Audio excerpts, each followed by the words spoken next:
L'édito politique le jeudi, c'est Françoise Degois sur Sud Radio. Bonjour Françoise. Bonjour cher Patrick, bonjour à toutes et à tous. Emmanuel Macron sur France 2 hier soir, un chef de l'État que vous avez trouvé comment?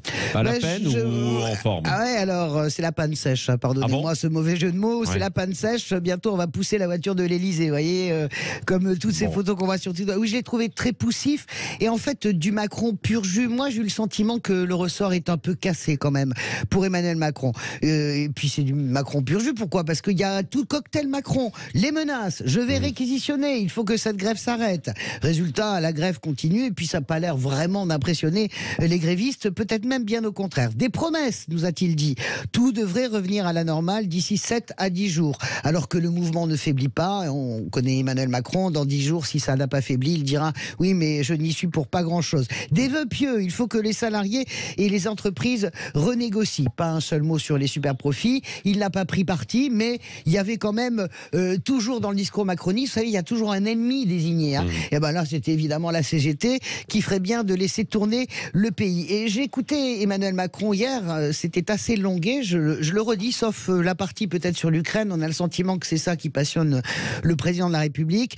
Et je me suis dit au fond que rien ne sert à rien, qu'il ne tire pas les leçons des choses et qu'il y a un manque évident d'anticipation, une méconnaissance de ce pays dans sa globalité. Pourquoi? Parce que avec la crise des carburants, on assiste au même processus. Souvenez-vous, les Gilets jaunes 2018, Emmanuel Macron ne voit rien arriver. Il se fait sonner les cloches par Bayrou, par Castaner, par Ferrand, qui sont des élus de terrain. Il dit attention, attention, mais non, ça ira. Et puis paf, finalement, il réagit quand il est très tard, quand il y a les exactions, un arc de triomphe. La réforme des retraites, il ne voit pas arriver les manifestations. Et c'est une partie de son électorat qui manifeste. Souvenez-vous des avocats, les profs, pas simplement. La France est dans la rue, finalement, c'est le 49.3 et le Covid qui arrêteront ces manifestations. Et là, c'est exactement pareil sur les carburants. C'est incroyable cette communication gouvernementale, sous-évaluée par Olivier Véran, par Elisabeth Borne. Et puis, il aura fallu finalement les images télévision très spectaculaires de queues interminables pour que le président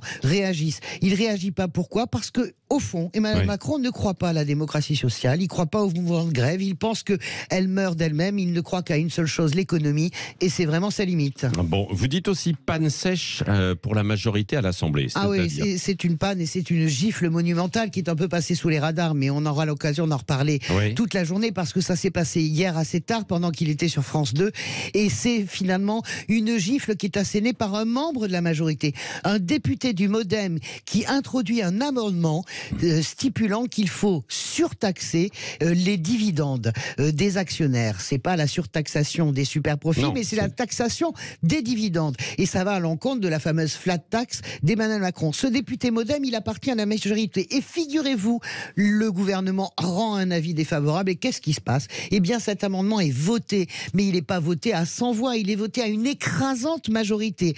La République En Marche se retrouve 88 tout seul à voter contre. 290 députés votent pour cet amendement. Petit détail croustillant. Renaissance. C'est pour vous dire, bien sûr, Renaissance. On se mélange avec leurs mots.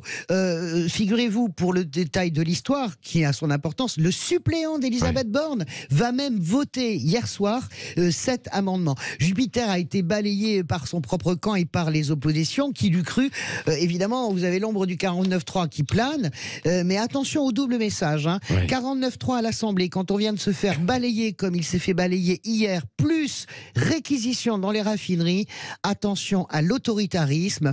C'est tout sauf un début de quinquennat apaisé. Et moi, je trouve vraiment que Emmanuel Macron n'a plus tout à fait la niaque. Je le redis, presque comme si le ressort était cassé. Bon, c'est votre avis, Françoise Degois. Je poserai la question au ministre en charge de la transition numérique, Jean-Noël Barrot, qui sera avec nous tout à l'heure à 8h15, notre invité politique.